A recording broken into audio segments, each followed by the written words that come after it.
आदरणीय प्रधानमंत्री श्री नरेंद्र मोदी जी ने 15 अगस्त 2025 को लाल किले के प्राचीर से अपने 11वें स्वतंत्रता दिवस संबोधन में जीएसटी में अगली पीढ़ी के सुधार लाने की सरकार के इरादे के बारे में बात की थी। उनके यशस्वी नेतृत्व में केवल 20 दिन में ही जीएसटी काउंसिल ने ऐतिहासिक सुधार करते हुए तमाम जरूरी वस्तुओं पर टैक्स या तो ख़त्म कर दिया या फिर काफ़ी कम कर दिया है। नए जीएसटी रेजीम में 28 और 12% का स्लैब को ख़त्म कर दिया गया है, यानी अब सिर्फ 2 टैक्स स्लैब होंगे, 5% और 18%। मैं इस ऐतिहासिक नेक्स्ट जनरेशन जीएसटी रिफॉर्म्स के लिए आदरणीय प्रधानमंत्री श्री नरेंद्र मोदी जी का हार्दिक अभिनंदन करता हूँ। मैं इन सुधारों को ज़मीन पर उतारने के लिए वित्त मंत्री श्रीमती निर्मला सीतारमण जी, जीएसटी काउंसिल और भारत के सभी राज्यों के वित्त मंत्रियों को भी साधुवाद देता हूँ। ये रिफॉर्म्स हमारे नागरिकों के जीवन को तो बेहतर बनाएंगे ही, साथ ही छोटे व्यापारियों और व्यवसायियों के लिए व्यापार सुगमता भी सुनिश्चित करेंगे। हमारी सरकार का लक्ष्य सिर्फ राजस्व संग्रह नहीं, बल्कि देश के हर नागरिक की जीवन गुणवत्ता सुधारना है।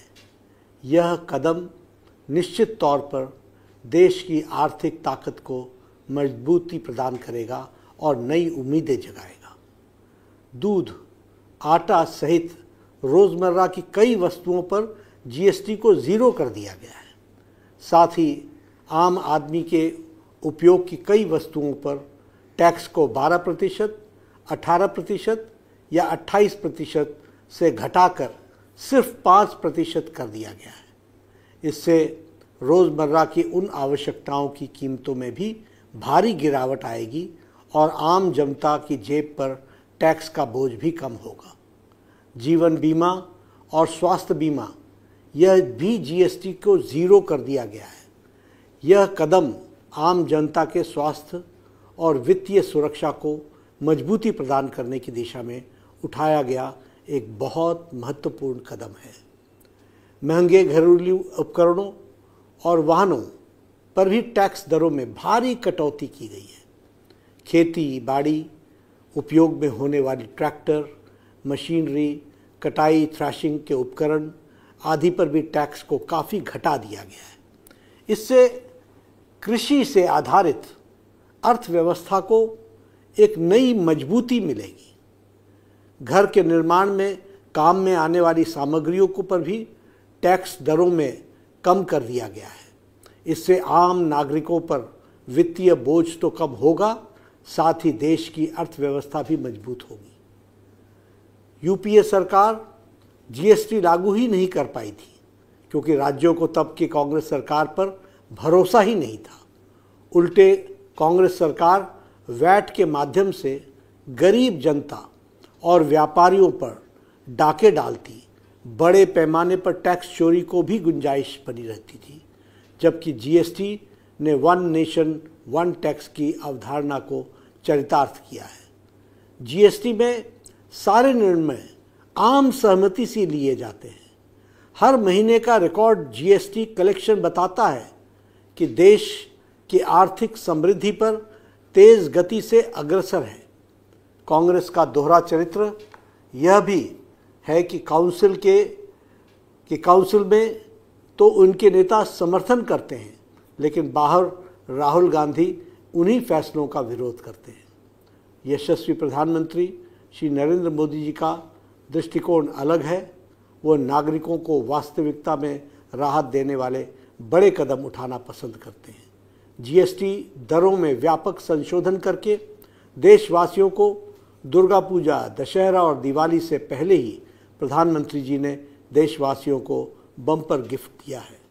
पर जेएनपीए पर देश का सबसे बड़ा कंटेनर कार्गो का टर्मिनल आज उद्घाटित हुआ है।